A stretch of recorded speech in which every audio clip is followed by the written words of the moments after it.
Ventosa, Lendas Apagadas, volume 2. Autor, Júlio Bigger, parte 2. Capítulo 1. As reuniões da PAP, praticantes de artes proibidas, aconteciam no campo de cascalho, que ficava no alto do bairro Havaí. Pelo menos uma vez por semana, eles se reuniam para trocar ideias, planejar pequenos furtos ou para indicar algum muro novo onde iriam pichar. Várias pessoas já haviam passado pela PAP. Outros entrariam no futuro, quando a gangue se tornasse mais popular. Mas naquele momento havia apenas 5 participantes. Fantasminha, Vaca, Sombra, Xuxa e Cabeça. Havia outros que se diziam membros, embora nunca estivessem de fato em atividade. Estes, sempre que algum objetivo estava marcado, desapareciam do mapa, dando sempre as mesmas desculpas esfarrapadas.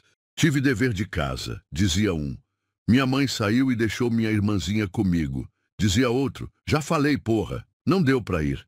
Retrucava um terceiro quando questionado. Mas nada disso os impedia de serem amigos. Se encontravam na escola, faziam trabalho juntos e jogavam bola na rua ou no campo do cascalho, quando estavam animados a subir. Vai ser lá perto da Emoque, disse Fantasminha. Eu vi eles pintando o muro ontem. É aquela casa nova. Vaca se levantou, pegou uma pedra e jogou na mata. Acho que o dono é um professor de faculdade ou de um curso desses aí. A gente tem 2 latas. Xuxa acendeu um baseado e saiu do meio do grupo. Um de nós tem que ficar na Santos, para olhar o movimento. Os gambés sempre vêm de baixo, disse Sombra. Quem garante? Não sei, eu só tô dando ideia. Tá bom, já que você deu a ideia, você vai ficar lá embaixo vigiando seu cobaia. Cobaia é você, arrombado. Como é que é? Xuxa se voltou para trás e tirou o canivete. Sombra levantou e esperou por Xuxa, que vinha na sua direção. Mas Vaca se colocou entre eles e impediu uma possível briga. Calma, pessoal, calma. Vocês vão se beijar logo agora. Já tá quase escurecendo. Daqui a pouco nós vamos sair, seus viados. Eu só dei uma ideia. Sombra deu as costas e se sentou novamente. Mas o Xuxa acha que é líder da PAP. Você não manda em nada aqui não, meu irmão. Quero ver dar uma de valente quando tiver só nós dois. Aí eu quero ver.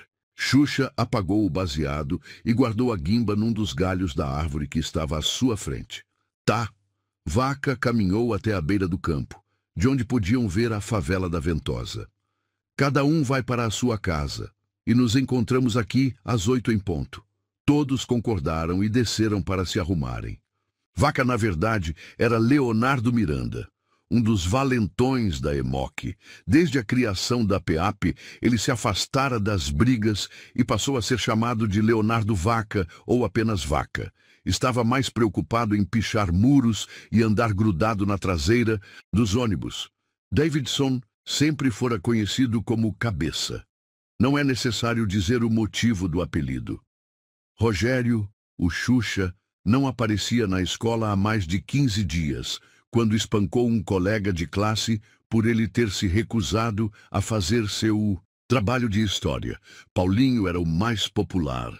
Magro, cabelos lisos nos ombros, olhos azuis como o céu, estava sempre com um boné branco da Orlando Magic. O apelido Fantasminha era conhecido somente entre os pichadores. Sombra.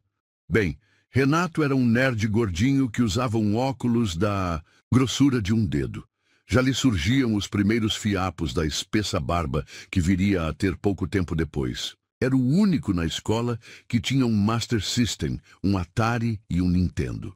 Costumava levar alguns colegas para jogar em sua casa. Isso teve fim quando 2 cartuchos de Nintendo sumiram. O videogame estragou, disse a mãe de Sombra, ao ver que ele estava chegando com um grupo de quase 10 colegas. Desde então, somente os membros da PAP frequentavam sua casa. Estava tudo acertado, mas a PAP não era a única que estava de olho naquele lindo muro amarelo. A DJA, Demônios do Jardim América, cresceu muito nesse último ano. Foi a primeira gangue de pichadores a surgir no bairro. Vieram depois a DNS, Detonadores do Nova Suíça, e a PNG, Pichadores do Nova Granada. Por todo lado havia um muro com uma pichação qualquer, e a sigla DJA. A maioria só usava porque parecia bonito dizer que pertencia a qualquer um daqueles grupos. Ao contrário da outra gangue, a DJA se dividira em várias facções, de lugares diferentes do bairro. Todas se moviam individualmente, seguindo seu próprio ritmo. Havia, por exemplo, um grupo de 3 moleques da 5ª série, Box, Tatu e Mega. Estes eram jovens demais para comprar uma lata de spray e inexperientes demais para roubar. Por isso, pichavam apenas com pincel atômico, giz de cera e até caneta, quando tinham oportunidade. A sigla DJA sempre estava lá. Havia também um grupo de playboys da Rua Gávea, que também era um dos braços da DJA. Gostavam de se pendurar em marquises e lugares altos e difíceis de alcançar. Foram os primeiros surfistas a pichar nos tetos dos ônibus. Humberto Silva, chamado Sócio, estava entre eles. Este arrumou um grande tumulto dentro da danceteria Varanda Tropical, que ficava na esquina entre as ruas Gávea e Corcovado. Tudo começou quando Chiquinho, um dos DJs residentes, prometeu dar uma fita da Furacão 2000 para o melhor dançarino de hip-hop. Saci, um jovem morador da Ventosa, acabou vencendo a disputa. No momento em que ele estava para pegar a fita, Sócio entrou na frente. "Não foi justo, eu dancei muito mais", gritou Humberto. Saci pegou a fita, subiu no palanque e fez uma dança espécie de robótica, enquanto exibia seu prêmio. Foi demais para Humberto. Ele tentou derrubar Saci, mas foi impedido por 2 brutamontes que estavam atrás dele. Mancha insistia ao microfone: "Por favor, gente, vamos parar de briga." Mas a confusão só teve fim quando a danceteria já estava vazia. Várias ameaças foram trocadas do lado de fora, mas 1 ano depois, todos já haviam esquecido daquele dia. Júlio, conhecido como Big Bill, chegou com uma sacola contendo alguns hambúrgueres. O grupo, formado por Richard, o coreano, Ronaldo, que era chamado de Foca, e Carlos, o Kaká, estava num banco da Praça APA, decidindo sobre os locais onde iriam passar. Quando Júlio retornou com o lanche, veio acompanhado de Humberto Silva. "E aí?" Sócio pegou nas mãos de um por um. "Ele disse que tem meia lata de spray azul." Júlio colocou a sacola no banco. "Chega aqui, Big." Richard o levou para o outro lado da praça. "Você sabe que esse cara aí é barra pesada, né?" "Não vai acontecer nada, mano. Nós vamos chegar lá, detonar o muro e sair fora." Eles voltaram para junto dos outros. Humberto olhou para aquele grupo e pensou em desistir. O que seria da sua reputação se algum membro da gangue oficial o visse? Kaká era o único conhecido. Ele tirou um cigarro do bolso e acendeu. "Então vocês fazem parte da DJA?" O tom de Humberto era zombador. "Claro que sim", respondeu Foca, dando uma bocada no hambúrguer. "E desde quando vocês se intitulam assim?" "Porque eu conheço os verdadeiros fundadores da gangue. E não me lembro de ter visto nenhum de vocês entre eles." Eles ficaram espantados ao saber que Sócio conhecia a primeira formação da DJA. "Você vai lá com a gente? Ou veio aqui só para tirar onda?" Richard se levantou. "Calma, eu tô só brincando. Sei onde é o lugar. É uma casa grande, perto da escola. Fica na frente do lote, do outro lado da rua. Dá até para deixar uma balãozona. Vamos direto aqui pela Rua Lindolfo, pode crer?" Todos concordaram. "Me dá um pedaço desse troço aí", disse Sócio, tomando o hambúrguer da mão de Júlio. Eles terminaram de comer, colocaram todas as latas na mochila e desceram.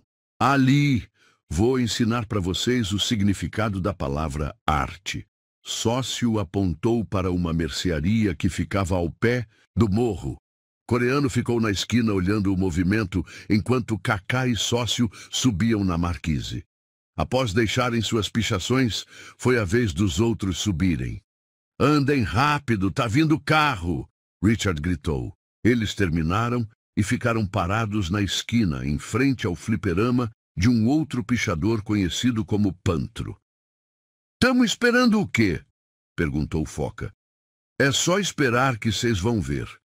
5 minutos depois, o ônibus 1702 surgiu no alto do morro que eles tinham acabado de descer. "Quando ele chegar aqui", disse Kaká, "ele vai diminuir a velocidade. Eu e o sócio vamos no pesão e vocês vão nos ferrinhos, certo?" "Tá bom." Os outros concordaram. O ônibus diminuiu a velocidade para subir. Foi nesse momento que Sócio saltou, pendurando-se na traseira esquerda. Kaká agarrou do outro lado. Os demais se agarraram nos ferros da porta. Subiram todo o morro até o ponto que ficava em frente à paróquia São Domingos. Eles saltaram e foram a pé até a rua em que ficava a tal casa. Começaram a subir. Do lado esquerdo deles estava um grande lote vago, coberto com muito mato e pés de mamona. Vagalumes circulavam, apagando e acendendo suas luzes entre as folhas verdes. Os integrantes da DJA pararam diante do muro amarelo. "Porra!" gritou Kaká ao olhar para o muro. "Que desgraça, mano!" Sócio se aproximou da casa sem acreditar no que estava vendo. Os outros, igualmente assustados, permaneceram a certa distância. O muro fora pintado na manhã do dia anterior, de um amarelo cor de fogo, bastante chamativo. Eles passaram toda a semana planejando para serem os primeiros a picharem. E agora isso. Alguém passou antes deles com um spray vermelho e pichou com letras gigantes e bem desenhadas o nome, Geleia. Ao lado a sigla GZO. Geleia, quem é essa porra de Geleia? Sócio se perguntava enquanto andava até o outro lado da rua. "Conhece essa merda, Foca?" "Não, já vi essa. Pichação lá no ginásio da escola e nos banheiros, sempre com giz de cera ou tubinho de canetão. Essa é a primeira vez que vejo uma coisa assim." Foca tirou uma lata de spray da mochila e começou a sacudir. Os olhos ainda estavam naquelas letras vermelhas. "Caramba! É a GZO", pensava ele. Assim como a DJA, a GZO, Gangue Zona Oeste, começou com um pequeno grupo de pichadores no início dos anos 90. A gangue ganhou grande popularidade depois que um de seus membros pichou no alto de uma marquise no centro de Belo Horizonte. 15 dias depois, eles picharam todo o pirulito da Praça 7. Todos os jornais noticiaram o vandalismo e se perguntavam: quem são os membros da GZO? Em pouco tempo, a GZO se tornou uma gangue organizada, tendo em seu meio traficantes, assaltantes, pichadores e todo tipo de infratores. Ninguém sabe exatamente onde surgiu a GZO, Gangue Zona Oeste. Um jovem morador do bairro Salgado Filho, conhecido como Chama, se dizia criador da sigla. Certo dia, dentro de uma locadora de games, seus próprios amigos o desmentiram dizendo que até pouco tempo ele nem saía de casa, vivia no quarto jogando videogame e se masturbando. Chama demorou mais de uma semana para aparecer na rua. Do dia para a noite, quase que por um fenômeno sobrenatural, seu nome surgiu estampado em vários muros de locais públicos. Outro que também afirmava ser o criador da Gangue Zona Oeste era Black Mouse, morador do Beco da Paz, na Ventosa. Esse mesmo Black Mouse jurara pela própria mãe que havia um túnel subterrâneo no quintal de sua casa. Através do túnel, dizia ele, era possível atravessar toda a favela e sair no bairro ao lado. Após ser preso com uma bucha de maconha, Black chegou na favela dizendo que havia se soltado das algemas e rendido 3 policiais.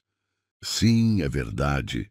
E prendi os fudidos dentro do próprio camburão, mano, disse ele soltando uma gargalhada. É claro que essas histórias fantásticas eram todas mentiras, ou talvez não. A única coisa que todos sempre souberam era que Black não tinha nada a ver com a criação da GZO. Foca estava pronto para deixar sua pichação na parede quando no alto da rua surgiu a PAP. Leonardo Miranda vinha sacudindo a lata, de spray verde. Fantasminha segurava a mochila enquanto Xuxa escolhia a cor que iria usar. Sombra tinha parado para mijar, mas vinha logo atrás do grupo. Eles desceram e pararam a uma distância de pouco mais de 10 metros de onde os outros estavam. Olha só, é a gay JA, disse Leonardo Vaca rindo. Quem foi o viado que pichou o muro? Xuxa perguntou, encarando os outros na parte de baixo da rua. Fui eu, Cacá respondeu. Usei a menstruação da sua irmã, aquela piranha. O quê? Xuxa tentou avançar, mas foi contido por Sombra, que lhe segurou o braço. Que isso, gente, que isso? Fantasminha se colocou à frente do grupo. Os caras chegaram primeiro. Nós perdemos. Foda-se. Vaca correu o olhar sobre o grupo rival. Quem é Geleia? É você, Big? Não. Júlio deu 2 passos na direção de Vaca, mas viu que ele estava nervoso demais para conversar. Quando nós chegamos, isso já estava aí. Leonardo Vaca soltou um relincho alto e zombador. Sócio estava sentado no meio-fio, esperando que a PAP desse meia volta e seguisse seu caminho. Como isso não aconteceu, ele se levantou e começou a descer. São tudo uns olhos do cu, disse Xuxa. Chegaram na frente e sobraram. O outro comédia tá até indo embora. Sócio se virou e, sem dizer nada, começou a subir de encontro à PAP. Sabendo o que iria acontecer, Cacá o seguiu. Foca e Júlio ficaram na parte inferior da rua. Se alguém entrasse, eles também entrariam. Coreano guardou as latas, fechou a mochila e colocou-a nas costas. Xuxa e Vaca desceram. Não, Cacá, deixa esses caras, velho! Júlio gritou, mas era tarde demais. Xuxa estendeu os braços e esperou por Sócio que vinha encarando-o. Vaca aproveitou a descida, girou inesperadamente e acertou o peito de Cacá com um chute. Este caiu de costas na rua. Vendo isso, Foca subiu correndo e parou diante de Vaca. Os dois ficaram se encarando. Mais acima, Sócio acertara um soco no nariz de Xuxa. Mas Xuxa, mesmo com o sangue pingando sobre a camisa branca, manteve a posição de luta e saltava de um lado para o outro, apenas se desviando. Vendo que aquilo não acabaria bem, Richard desceu a rua e não foi mais visto. Júlio continuou ali, sem saber o que fazer. Foi quando Vaca acertou o olho de Foca com um soco. Furioso, Cacá se levantou e saltou sobre o rival. Mas Vaca, que parecia dominar uma mistura de Kung Fu com capoeira, se desviou de cada um dos golpes. No topo da rua, Fantasminha e Sombra apenas olhavam. A coisa ficou séria quando Sócio deu um mata-leão em Xuxa. Sombra correu para tentar desgrudar um do outro. Solta, porra! Solta! Com muito custo conseguiram separá-los, mas a ira se apossou de Sócio quando sentiu o sangue correr pelos cantos da boca. Então vem! Sombra tirou um canivete automático e apontou bem na direção dos olhos. Solta isso aí, velho! Vem na mão, seu comédia! Se afasta, hein? Tô avisando. Nós ainda vamos trombar, brother. Apontar canivete pra mim? Isso não vai ficar assim não, tá ouvindo? Sócio virou as costas e desceu a rua. Vai fazer o quê, porra? Gritou Sombra, que ganhou mais coragem ao ver o rival indo embora. A camisa de Xuxa estava toda vermelha de sangue. Ele atirou, limpou o rosto e a vestiu novamente. Fantasminha pegou a mochila com as latas e chamou os outros. Subiram sem olhar. Para trás.